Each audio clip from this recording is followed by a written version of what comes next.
तिलक academy. Subscribe कीजिए हमारा channel और लेटेस्ट वीडियो नोटिफिकेशन के लिए इस बेल आइकॉन को प्रेस कीजिए और ऑल पे क्लिक कीजिए। Thank you. हेलो दोस्तों, welcome back to our YouTube channel Tilak academy. मैं ऋषभ पांचाल एक बार फिर से आपका बहुत बहुत स्वागत करता हूं। हम लोग पढ़ रहे थे पॉलिनोमियल, और जो पॉलिनोमियल का पहला वीडियो हमने देखा था उसमें हमने बेसिक्स ऑफ पॉलिनोमियल देख लिया था। पॉलिनोमियल क्या होता है, पॉलिनोमियल की डिग्री क्या होती है, कोफिशिएंट कैसे निकालते हैं हम वेरिएबल के, वेरिएबल और अगर देखें कांस्टेंट तो ये क्या होते हैं। इसके बाद हमने क्या पढ़ लिया था, हमने टर्म्स पढ़ ली थी कि टर्म्स के बेसिस पे पॉलिनोमियल कितने टाइप के होते हैं, लीनियर पॉलिनोमियल क्या होता है, क्वाड्रेटिक क्या होता है, क्यूबिक क्या होता है। उसके बाद में अलग अलग टाइप्स के पॉलिनोमियल देखे थे। आज हम टर्म्स को थोड़ा सा आगे बढ़ेंगे, लाइक टर्म अनलाइक टर्म को जानेंगे, उनका पॉलिनोमियल का एडिशन कैसे करते हैं, सब्ट्रैक्शन कैसे कर सकते हैं, मल्टीप्लिकेशन डिवीजन कैसे होते हैं ये देखेंगे। और सबसे महत्वपूर्ण चीज़ देखेंगे जिसे हम कहते हैं कि किसी पॉलिनोमियल को कैसे पहचाना जाता है। तो सबसे पहले स्टार्ट हम करेंगे जहाँ से क्वेश्चन बनने की संभावना सबसे ज़्यादा है। आपको क्या करेगा, वो 3-4 इक्वेशन ऐसे करके लिख के देगा और आपसे ये बोलेगा बताओ इसमें से कौन सा बहुपद है या फिर कौन सा बहुपद नहीं है। तो आप कैसे पहचान सकते हैं कि कोई भी पॉलिनोमियल कब पॉलिनोमियल होगा और कोई भी इक्वेशन कब पॉलिनोमियल होगी, या फिर कोई इक्वेशन लिखी हुई है तो कब वो पॉलिनोमियल नहीं होगी। तो सबसे पहले आज हम स्टार्ट करेंगे इस टॉपिक से कि कोई भी लीनियर, कोई भी अगर आपके पास में एल्जेब्रिक एक्सप्रेशन लिख के दे दिया आपको एग्जाम में और आपसे पूछ लिया कि बताओ ये पॉलिनोमियल है या नहीं, तो कब वो होगा या कब नहीं होगा। ठीक है, तो इस वीडियो में हम लोग ये सारी चीज़ें देखेंगे। आगे हम और भी चीज़ें देखेंगे, एक एक करके मैं आपको बताऊंगा। ठीक है, जैसे क्या क्या चीज़ें और देखने वाले हैं, तो ये एक तो चीज़ ये हो गई। इसके बाद में हम लाइक टर्म अनलाइक टर्म देखेंगे, मैंने बताया एडिशन मल्टीप्लिकेशन डिवीजन, ये सब इसी वीडियो में बात करेंगे। तो ये वीडियो बहुत ज़्यादा हेल्पफुल होने वाला है। अगर आपको अच्छा लगता है तो अपने दोस्तों में शेयर ज़रूर करिएगा। अब स्टार्ट करते हैं। अब देखिए, अगर आपके पास में लेट सपोज ऐसे इक्वेशन लिख के दे दे और आपसे बोल दे बताइए इसमें से कौन सा पॉलिनोमियल है या फिर बताइए इसमें से कौन सा बहुपद या पॉलिनोमियल नहीं है। तो पॉलिनोमियल अगर कोई भी एल्जेब्रिक, अब यहाँ पे देखते कैसे पता लगाएंगे। अगर कोई भी एल्जेब्रिक एक्सप्रेशन में वेरिएबल का पावर, अगर कोई भी एल्जेब्रिक एक्सप्रेशन में वेरिएबल का पावर होल नंबर है तब वो पॉलिनोमियल होगा। वेरिएबल यानी कि सारे वेरिएबल, तो किसी भी एल्जेब्रिक एक्सप्रेशन में जितने भी वेरिएबल आप प्रयोग कर रहे हैं अगर उनकी पावर होल नंबर है सभी की, तभी वो पर्टिकुलर एक्सप्रेशन जो होगा वो पॉलिनोमियल कहलाएगा। अदरवाइज वो एक्सप्रेशन पॉलिनोमियल नहीं है। तो अल्टीमेटली होल नंबर क्या होता है, जो ऐसे नंबर जो कि 0 से स्टार्ट होते हैं। नंबर सिस्टम पढ़ेंगे तो सब सारे नंबर के बारे में बताऊंगा बिल्कुल खोल के एकदम ठीक से। तो यहाँ पे अभी सिर्फ ये समझ लीजिए होल नंबर क्या होता है कि अगर आपने नंबर स्केल देखी हो तो ऐसे नंबर जो 0 से स्टार्ट होकर पॉजिटिव इन्फिनिटी तक जाते हैं नंबर स्केल पे, तो यहाँ पे देखेंगे 0, 1, 2, 3, 4, 5, 6 ऐसे करके पॉजिटिव इन्फिनिटी तक जितने भी नंबर होते हैं इनको होल नंबर बोलते हैं। मतलब कि इसे हिंदी में कहा जाता है पूर्ण संख्या। ठीक है, अगर मैं इसमें से 0 को हटा दूं यानी कि 1 से इन्फिनिटी तक कर दूं तो इसको कहा जाता है प्राकृत संख्या, यानी कि इंग्लिश में कहा जाता है नेचुरल नंबर। तो ये चीज़ आपको ध्यान रखनी है। ठीक है, तो नेचुरल नंबर ये हो गया। लेकिन अगर इसमें 0 को इंक्लूड कर लिया जाए, 0 इंक्लूड कर लिया जाए, 0, 1, 2, 3, तो ये होल नंबर है। मतलब 0 को लेके चलना है हमको, 0 से लेके पॉजिटिव इन्फिनिटी तक। अगर वेरिएबल का पावर कुछ भी है तो पॉलिनोमियल होगा, नहीं तो नहीं होगा। अब आपको कॉन्सेप्ट समझ में आ गया। अब देखिए पहला वाला क्या पॉलिनोमियल होगा, तो आप देखिए वेरिएबल क्या है यहाँ पे। तो पहले वेरिएबल देखिए तो आप x है, x की पावर यहाँ पे कितनी है 2 है, यहाँ पे कुछ नहीं पावर यानी कि 1 है। मतलब दोनों ही पावर कैसी है x की, एक होल नंबर है, 2 भी होल नंबर है, 1 भी होल नंबर है, तो ये पॉलिनोमियल होगा। यहाँ पे देखते हैं, यहाँ पे वेरिएबल क्या है, तो आप बोलेंगे गुरुजी y है, y की पावर कितनी है 2, 2 कैसा है, होल नंबर है, तो ये भी पॉलिनोमियल होगा। कॉन्स्टेंट से कोई मतलब नहीं। अब बात कर रहे हैं रूट टी। अब रूट टी का मतलब क्या होता है, रूट का मतलब होता है पावर 1/2, पावर कितनी 1/2। अब मुझे बताइए यहाँ पे टी की पावर कितनी है, तो यहाँ पे तो आप कहेंगे टी की पावर 1 है, यहाँ तो टी की पावर क्या है, होल नंबर है। लेकिन यहाँ पे अगर बात करेंगे तो टी की पावर कितनी है, तो आप बोलेंगे 1/2 है। 1/2 क्या एक होल नंबर होता है, नहीं, ये तो एक फ्रैक्शन है। या फिर मैं बोलूँ ये, इसको अगर सॉल्व करेंगे तो 0.5 आएगा, यानी कि ये तो डेसिमल है, ये होल नंबर नहीं है, तो ये पॉलिनोमियल नहीं होगा। ठीक है, रूट में आ गया, नहीं होगा। अब अगर यहाँ पे बात करें कि ये पॉलिनोमियल होगा कि नहीं होगा, तो आप यहाँ पे देखिए y की पावर कितनी है, 1 है। ठीक है, तो यहाँ पे तो y की पावर 1 है तो होल नंबर है। अब यहाँ पे देखिए ये वेरिएबल है y, इसकी पावर कितनी है, तो अगर इस y को आप ऊपर लेकर जाएंगे नीचे से तो ये y की पावर -1 हो जाएगा। अब यहाँ पे देखिए जो -1 है क्या ये होल नंबर है, तो आप कहेंगे नहीं है, तो ये भी पॉलिनोमियल नहीं होगा। तो आई होप आपको ये समझ में आ गया होगा कि कैसे पहचानना है पॉलिनोमियल है या नहीं है। मैं बता रहा हूँ आपको, इस पर आप लगा लीजिए, वेरी इंपॉर्टेंट, एग्ज़ाम में पूछे जाने की संभावना बहुत ज़्यादा आपकी, ठीक है, अगर पॉलिनोमियल से प्रश्न बनता है तो। आगे देखते हैं। देखिए अब हम बात करते हैं लाइक टर्म और अनलाइक टर्म की, कि लाइक टर्म क्या होती है, अनलाइक टर्म क्या होती है। बहुत छोटा सा कॉन्सेप्ट है, लेकिन आप सभी को पता होगा, कुछ लोगों को नहीं पता इसलिए बता रहा हूँ, नहीं तो बताने की भी ज़रूरत नहीं है। जैसे मैंने लिखा 2xy, ये एक टर्म हो गई पूरी, ठीक है। मैंने लिखा 2x² y, फिर मैं लिखता हूँ 3xy², मैं लिखता हूँ 4x, मैं लिखता हूँ 5y।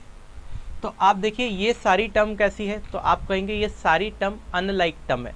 अब आप ध्यान रखिएगा, जहाँ पे ऐसी टर्म जिनमें सेम वेरिएबल हो, सेम वेरिएबल, डिग्री भी सेम होना चाहिए उसी वेरिएबल की, और वेरिएबल भी सेम होना चाहिए, तब वो लाइक टर्म होती है। अगर वेरिएबल अलग है या फिर डिग्री भी अलग है, पावर भी अलग है, डिग्री या फिर मैं बोलूँ पावर, तो किसी वेरिएबल की पावर भी अलग है, तो वो टर्म कैसी होगी, अनलाइक टर्म। अब आप यहाँ देखिए 2xy, तो ये 2xy है, यहाँ पे 2x² है, तो ये कैसी टर्म है, दोनों अनलाइक टर्म है। अगर मैं बात करूँ 3xy², तो यहाँ 3x² है, यहाँ xy² है, तो ये भी कैसी टर्म है, अनलाइक टर्म होगी। ये सब आपस में अनलाइक टर्म है। अगर 4x की बात करें तो 4x और मतलब अनलाइक टर्म है, तो अकेली टर्म को तो बोलेंगे नहीं, किसी के रिस्पेक्ट में बात करेंगे। तो 4x और 5y दोनों अनलाइक टर्म है। 4x और 3xy² अनलाइक टर्म है। 3xy² और 2x² ये भी अनलाइक टर्म है। 2xy और 2x², ये सब आपस में अनलाइक टर्म है, बिल्कुल अलग अलग। तो जब भी आप अनलाइक टर्म को एडिशन या सब्ट्रैक्शन करते हैं तो इनका एडिशन सब्ट्रैक्शन नहीं होता, मतलब कोफिशिएंट का एडिशन और सब्ट्रैक्शन नहीं होगा। जैसे मैंने लिखा 2xy प्लस में लिखा 2x²y, तो क्या आप इनको जोड़ के आप ऐसा कर सकते हो 4xy², ऐसा कुछ नहीं, कुछ भी नहीं कर सकते। 2 और 2 जोड़ के 4 आप नहीं कर सकते, बस ये ऐसा ही लिखा हुआ होगा। ज़्यादा से ज़्यादा आप क्या कर सकते हो, इसमें से दोनों में से xy और 2 कॉमन ले सकते और यहाँ पे 1 + x कर सकते हो, बस इतना कर सकते हो, इसके अलावा कुछ नहीं कर सकते। मतलब कि जो अनलाइक टर्म होती है उनको जोड़ा या घटाया नहीं जा सकता, ठीक है। लेकिन अगर लाइक टर्म है, जैसे मैंने लिखा 4x² और 6x², अब ये देखो यहाँ पे कोफिशिएंट देखिए आप, ये x² है, यहाँ भी x² है, तो ये कैसी टर्म हो गई, लाइक टर्म। लेकिन तो इसमें क्या कर सकते हैं आप, जोड़ा या घटाया जा सकता है। जैसे कि अगर मैं 4x² में 6x² को जोड़ूंगा तो 6 और 4 कोफिशिएंट को जोड़ दो, 6 और 4 कितना हो जाएगा, 10। तो इसका आंसर क्या होगा, 10x²। बात समझ में आई। अगर इसको मुझे घटाना है, यहाँ पे माइनस लगाना है, ये जैसे प्लस लगाया, अब माइनस लगाना है, तो 4x² - 6x², ठीक है। तो अगर मैं माइनस करूंगा तो आप देखिए माइनस का 6 है और प्लस का 4 है, तो आप कोफिशिएंट को प्लस माइनस कर सकते हो। तो माइनस का 6 प्लस का 4 कितना हो जाएगा, माइनस का 2x²। तो आपने ये पाया कि अगर लाइक टर्म होगी तो वो आपस में ऐड या सब्ट्रैक्ट हो सकती है कोफिशिएंट के साथ में, उनके कोफिशिएंट को ऐड या सब्ट्रैक्ट करके डायरेक्ट ऐड सब्ट्रैक्ट कर देंगे। लेकिन अनलाइक टर्म को एडिशन या सब्ट्रैक्शन नहीं होता। तो ये आपको बस छोटा सा कॉन्सेप्ट ध्यान रखना है, क्या लाइक टर्म होती है और क्या अनलाइक टर्म। सीधे सीधे देकर 4-5 टर्म देके भी आपसे पूछ सकता है कि क्या लाइक टर्म है कि अनलाइक टर्म। अब आपको पता ही नहीं है तो फिर नहीं बता पाओगे, ठीक है। तो ये छोटे छोटे कॉन्सेप्ट है जो आपको ध्यान रखना है। चलिए आगे देखते हैं। अब देखते हैं हम लोग एडिशन और सब्ट्रैक्शन कैसे करते हैं पॉलिनोमियल का। छोटा छोटा चीज़ है, लेकिन मैं कुछ भी छोड़ना नहीं चाहता। हो सकता है बहुत सारे दोस्तों को ये भी नहीं आता हो, तो अल्टीमेटली अगर देखें तो कैसे करेंगे, तो 2x² + 5x + 6। तो अगर मैंने देखा 2x² + 5x + 6 एक पॉलिनोमियल है मेरे पास में, उसको मुझे दूसरे पॉलिनोमियल से ऐड करना है, यानी कि x² - 2x + 7 से ऐड करना है यानी कि प्लस करना है, ठीक है। तो अब आपको अगर एडिशन करना है मेरे दोस्तों, तो आप क्या करेंगे, लाइक टर्म्स का एडिशन करेंगे, ठीक है। तो आप देखेंगे यहाँ 2x² है और यहाँ x² है, तो 2x² में x² को अगर जोड़ेंगे तो क्या मिलेगा, तो आप बोलेंगे 2x² + x² 3x² मिलेगा, ठीक है। ऐसे ही यहाँ 5x है और यहाँ 2x है, तो 5x में से 2x को आप घटाना पड़ेगा, तो 5x - 2x कितना मिलेगा, तो आप कहेंगे 3x मिलेगा। अगर यहीं पे अगर ये x² होता तो फिर मैं क्या कर पाता, क्या इससे नहीं कर पाता, फिर इसके साथ में ये ऐड हो जाता, ठीक है। अब यहाँ देखिए प्लस का 7 है और प्लस का 6 है, तो 6 और 6 12 और 1 13, यानी कि 6 और 7 करेंगे तो 13 आएगा, यानी कि इसका जो आंसर आएगा वो इस तरह से कुछ आएगा, ठीक है। I hope that is clear, ये इसका आंसर है। अब देखिए सब्ट्रैक्ट कैसे करते हैं, तो जब सब्ट्रैक्शन करते हैं हम पॉलिनोमियल का, तो क्या करेंगे, नेगेटिव साइन है, तो ये नेगेटिव साइन जब ब्रैकेट के अंदर जाएगा, मान लो इस पॉलिनोमियल में से इस पॉलिनोमियल को मुझे सब्ट्रैक्ट करना है, तो ये जब नेगेटिव साइन अंदर जाएगा तो ये सभी का साइन चेंज कर देगा, मतलब जो पॉजिटिव है नेगेटिव हो जाएंगे, जो नेगेटिव है पॉजिटिव हो जाएंगे। जैसे कैसे, अगर मैं देखूँ ax² + bx - c ये हो जाएगा माइनस का 2ax² माइनस माइनस प्लस, ये माइनस माइनस प्लस bx और फिर माइनस प्लस माइनस, और ये कितना हो जाएगा 2c ऐसा कैसा। तो देखिए ये माइनस जैसे ही अंदर गया तो इसने सबके साइन चेंज कर दिए। सबके साइन कैसे चेंज कर दिए, ये वाला माइनस का हो गया, ये माइनस का था तो ये प्लस का हो गया, और ये प्लस का था तो ये माइनस, अपोजिट साइन हो जाएंगे सीधे। अब आप देखिए ये ax² है, यहाँ पे 2ax² है, तो यहाँ पॉजिटिव ax² है यानी कि यहाँ 1 है, तो 1ax² पॉजिटिव और माइनस 2ax², तो प्लस माइनस माइनस होता है, तो माइनस 2 प्लस 1 कितना होगा -1 यानी कि माइनस का ax² बचेगा। तो इन दोनों को सॉल्व करेंगे तो माइनस का ax² बचा। अब आप यहाँ देखिए प्लस का bx है, ये भी प्लस का bx है, तो इन दोनों टर्म्स की अगर बात करें तो bx और bx कितना हो जाएगा 2bx, तो पॉजिटिव 2bx। ठीक है, अब आप देखिए माइनस का c है और माइनस का 2c है, तो माइनस का c माइनस का 2c माइनस माइनस प्लस कितना हो जाएगा माइनस का 3c, तो अल्टीमेटली ये माइनस का 3c हुआ। ठीक है, तो आपका जो आंसर हुआ ये बनेगा। तो ये हमने क्या किया, यहाँ पे पॉलिनोमियल को सब्ट्रैक्ट किया। तो ऐसे आप ऐड करेंगे, ऐसे सब्ट्रैक्ट करेंगे, तो आप बहुत सारे क्वेश्चंस लेके प्रैक्टिस कर सकते हैं। अब मैंने आपको कॉन्सेप्ट बता दिया कि एडिशन और सब्ट्रैक्शन होता कैसे। अब हम बात करते हैं मल्टीप्लिकेशन ऑफ दी पॉलिनोमियल। चलिए देखते हैं दोस्तों, अब देखते हैं हम मल्टीप्लिकेशन ऑफ पॉलिनोमियल कैसे करते हैं, किन्हीं भी पॉलिनोमियल का मल्टीप्लिकेशन कैसे करना है। तो मैं आपको एक क्वेश्चन बताऊंगा, यहाँ मैंने कुछ क्वेश्चन लिख के रखे हुए हैं, तो आप इन क्वेश्चन से आप अपनी प्रैक्टिस कीजिए।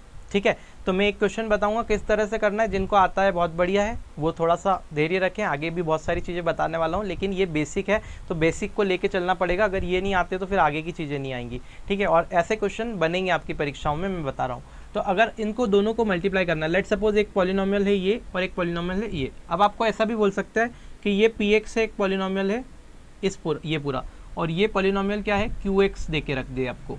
ठीक है, ये दोनों दे के रख सकता है और आपसे बोलेगा दोनों को मल्टीप्लाई कर दो, यानी कि px इंटू में qx की वैल्यू बता दो। ऐसे भी आपसे प्रश्न पूछा जा सकता है। तो आप इसको सॉल्व कैसे करेंगे, तो आप देखेंगे मल्टीप्लाई अगर करना है तो किस तरह से मैं कर सकता हूँ।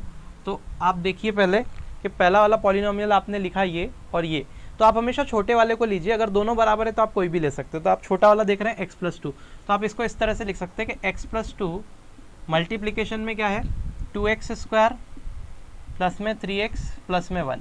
अगर मैं x का मल्टीप्लाई इस पूरे में करूँ तो कितना हो जाएगा x इंटू 2x²। अब देखिए मल्टीप्लाई करने के लिए कैसे करना है पहले बता देता हूँ।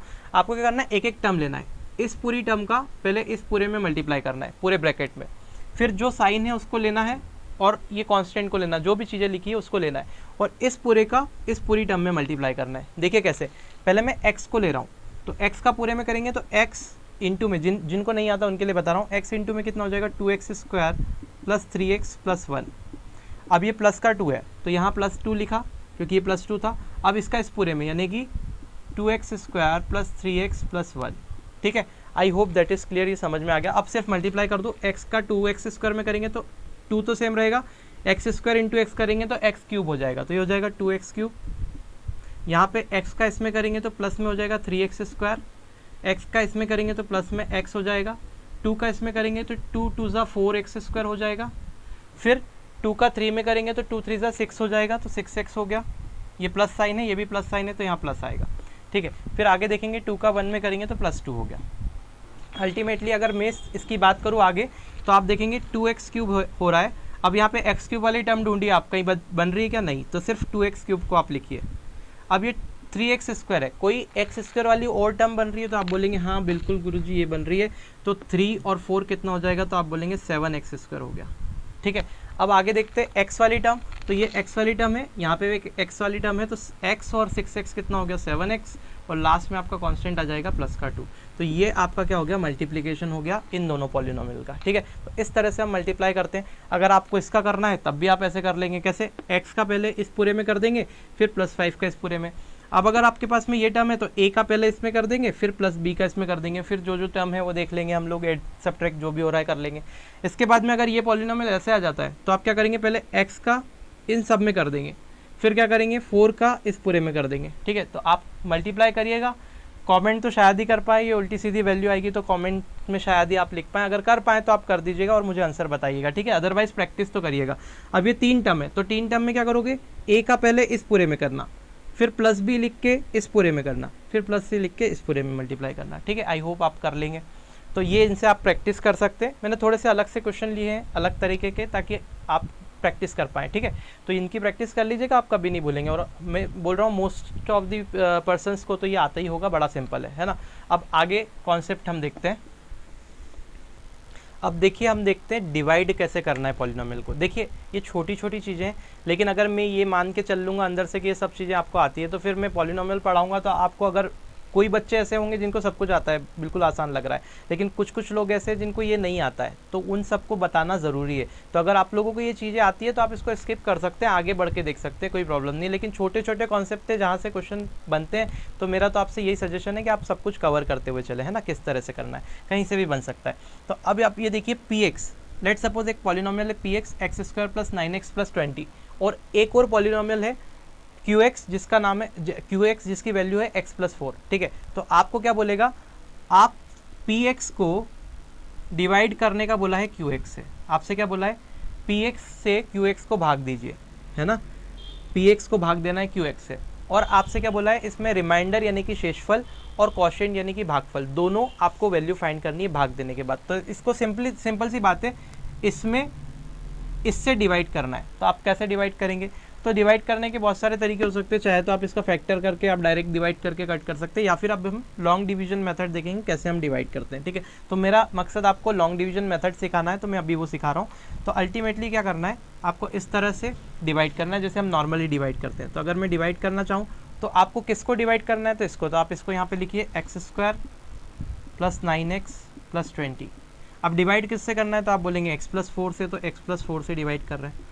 अगर मैं इसको यहाँ पे डिवाइड करना चाहता हूँ तो आप यहाँ पे देखिए कि आपको हमेशा जब भी डिवाइड करना है ना, तो ये पहला वाला, इसका पहला वाला टर्म देखना है कि पहला टर्म क्या है। तो आप यहाँ देख रहे हैं पहला टर्म क्या है, एक्स स्क्वायर। अब आपको क्या करना है, इसका पहला टर्म देखना है। तो इसका पहला टर्म क्या है, तो आप कहेंगे एक्स है। अब मुझे क्या करना है, कोई एक ऐसा वैल्यू फाइंड करना है, चाहे वो वेरिएबल हो चाहे वो कांस्टेंट है, जिससे मैं एक्स में मल्टीप्लाई करूँ तो एक्स स्क्वायर बन जाए, पहला वाला टर्म बन जाए, जिससे यहाँ मल्टीप्लाई करने पर ये बन जाए। तो आप कहेंगे गुरुजी किसका मल्टीप्लाई कर दिया जाए, तो आप बोलेंगे एक्स का मल्टीप्लाई अगर यहाँ पे कर दोगे एक्स में, पहली वाली टर्म देखो हमेशा, x का मल्टीप्लाई अगर x में करोगे तो एक्स स्क्वायर बनेगा, बनेगा नहीं बनेगा, तो बिल्कुल कर दो। अब ये x का मल्टीप्लाई x में करेंगे तो एक्स स्क्वायर बना, तो यहाँ लिख दिया।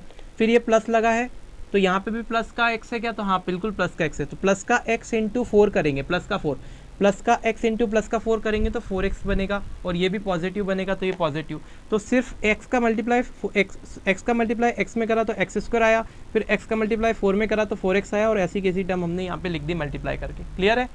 अब यहाँ पे क्या करना है, अब हमेशा आपको करना रहता है साइन चेंज, मतलब यहाँ पे ये जो भी वैल्यू है इसको इसमें से घटाना है, साइन चेंज करना है, तो ये नेगेटिव हो जाएगा और जो पॉजिटिव साइन वाला है वो नेगेटिव। लेट सपोज अगर यहाँ नेगेटिव साइन होता तो फिर वो पॉजिटिव हो जाता, क्योंकि साइन चेंज कर रहे हैं ना, माइनस से मल्टीप्लाई कर रहे हैं, माइनस करने का मतलब, तो ये पॉजिटिव वैल्यू थी नेगेटिव हो गई, ये पॉजिटिव होती तो नेगेटिव हो गई। क्लियर है। अगर यहाँ पे माइनस 4x होता पहले से ऑलरेडी, तो मैं क्या कर देता, उसको प्लस 4x कर देता। I hope that is clear. अब देखिए ये एक्स स्क्वायर से तो एक्स स्क्वायर कट गया, ये 9x में से 4x गया, तो आप बोलेंगे गुरुजी 5x बचेगा। अब ये 20 को आप नीचे उतार सकते हैं, तो प्लस का 20 ऐसे कैसे नीचे आ गया, जैसे आप नॉर्मल डिवाइड करते हैं। अब आप देखिए पहले टर्म क्या बन रही है, 5x बन रही है, यहाँ पे क्या मिल रहा है, x मिल रहा है। मुझे 5x बनाने के लिए x में किसका मल्टीप्लाई करना पड़ेगा, बच्चा भी बता देगा छोटा कि गुरुजी 5 का मल्टीप्लाई करना पड़ेगा। अब यहाँ पे देखियो पॉजिटिव 5x चाहिए, तो क्या चाहिए, यहाँ पॉजिटिव है तो यहाँ पे भी साइन क्या आएगा, पॉजिटिव, क्योंकि प्लस का 5 का जब मल्टीप्लाई करोगे तभी प्लस का 5x मिलेगा। तो यहाँ 5 का x में करेंगे तो 5x हो गया, और 5 का अगर 4 में करेंगे तो 20 हो गया, तो प्लस का 20, क्योंकि ये भी प्लस का ये भी प्लस का 20। यहाँ माइनस आ जाएगा, यहाँ माइनस हो जाएगा, आप देखेंगे इससे ये कट हो गया, क्या बचा 0। तो यहाँ पे जो बचता है वो रिमाइंडर बचता है, तो आपके जो रिमाइंडर की वैल्यू है वो तो हो गई 0। तो आपका जो रिमाइंडर आ गया वो तो कितना आ गया, 0। ये आपका एक आंसर मिल गया। अब आपसे बोला है भागफल कितना होगा, तो ये जो लिखा हुआ है ये भागफल है, यानी कि ये जो क्वोशिएंट होगा इसका आंसर आएगा x प्लस 5। तो इस तरह से हम क्या करते हैं, डिवाइड करते हैं पॉलिनोमियल को। ठीक है। अब एक क्वेश्चन और लेके बताता हूँ जिसमें कुछ अलग वे मेथड हो सकती है डिवाइड करने की, देखते हैं। अब देखिए अगला क्वेश्चन, एक्स क्यूब प्लस 1 को x प्लस 1 से डिवाइड करने का बोल दो, तब कैसे करेंगे। अब आप यहाँ पे डायरेक्ट फार्मूला भी लगा सकते हैं, A cube plus B cube का क्या होता है, A plus B into A square plus A B plus B square. ये बच्चा भी बोल सकता है कि A square plus A B plus B square, यानी कि X square plus X plus 1 आएगा इसका आंसर। ठीक है। तो अल्टीमेटली आप करने को कर सकते हैं, प्लस नहीं या माइनस आएगा, क्योंकि A plus B into A square minus A B plus B square होता है वो। ठीक है। तो एक्स स्क्वायर -x+1 आएगा इसका आंसर। तो ये बच्चा भी बता सकता है करके, लेकिन मुझे लॉन्ग डिवीजन मेथड, डिवीजन आपको कैसे करना है वो मुझे समझाना है कि अगर इस तरह का डिवीजन आ जाए तब आप कैसे बनाएंगे, अगर वहाँ डिवीजन आप कर रहे हैं, वहाँ चीज़ें नहीं चलती तो ठीक है। तो कैसे करेंगे, तो आप देखिए यहाँ पे x³ + 1 को डिवाइड करना है x+1 से। अगर मैं यहाँ पे डिवाइड करूँ तो आप देखिए कैसे डिवाइड होगा। यहाँ पे x³ है, यहाँ पे x है, तो आप क्या चाहिए, x² से मल्टीप्लाई करेंगे तो x² से यहाँ मल्टीप्लाई करेंगे तो x³ मिलेगा, ठीक है। फिर x² से यहाँ मल्टीप्लाई करेंगे +1 में तो +x² मिलेगा। अब आप माइनस करेंगे तो आप माइनस करेंगे तो ये माइनस हो गया, ये माइनस हो गया, तो ये तो कैंसिल हो गया। लेकिन अब क्या आ रहा है, यहाँ पे आप देखो ये x² माइनस का बन रहा है और प्लस का 1 बन रहा है, तो आप क्या करेंगे, ये जो -x² है इसके साथ कुछ भी नहीं है तो ये -x² यहाँ लिख देंगे और प्लस का 1 यहाँ लिख देंगे। क्लियर है, इस तरह से आपको सेट करना है इसको। तो ये प्लस का 1 यहाँ लिख दिया। अब आपने क्या किया, -x² चाहिए तो यहाँ पे देखो यहाँ कितना है, x आ रहा है, तो किससे मल्टीप्लाई करूँ, -x से मल्टीप्लाई करना पड़ेगा। अगर मैं -x से यहाँ मल्टीप्लाई करूँगा तो -x × x हो जाएगा -x², तो ये हो गया -x²।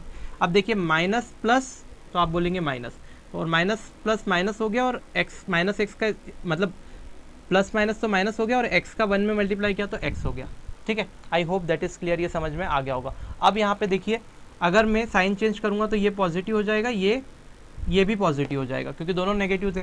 अब आप देखेंगे ये नेगेटिव, ये पॉजिटिव, x² कैंसिल हो गया। क्या बचा, यहाँ पे तो बचा x और यहाँ पे बचा 1, तो ये बचेगा +x +1, तो x+1। क्लियर है। अब आप देखिए यहाँ पे x+1 है और यहाँ पे भी x+1 है, किसका मल्टीप्लाई करेंगे x+1 में कि x+1 ही आ जाए, तो आप बोलेंगे 1 का, तो +1 का अगर मल्टीप्लाई करेंगे तो यहाँ हो जाएगा x+1। और आप बोल रहे हैं ये माइनस हो गया, ये माइनस हो गया, दोनों कट गए और आ गया कितना, 0। तो आप देखिए रिमाइंडर 0 आ गया और जो भागफल आया वो कितना है, x² - x+1। तो इस तरह से आपको क्वेश्चन को डिवाइड करना है। तो आज का जो वीडियो था वो हम यहीं पे ख़त्म करते हैं, यहीं तक रखते हैं। तो आज हमने क्या देखा, आज हमने ये सीखा कि कोई भी पॉलिनोमियल है तो उसका एडिशन कैसे करते हैं, सब्ट्रैक्शन कैसे करते हैं, डिवीजन कैसे करते हैं, मल्टीप्लिकेशन कैसे करते हैं, और हमने ये जाना कि कोई अगर एल्जेब्रिक इक्वेशन आपको लिख के दे तो पॉलिनोमियल होगा या नहीं होगा, ठीक है। तो इतनी चीज़ें हमने आज जानी। आज के वीडियो को यहीं तक रखते हैं।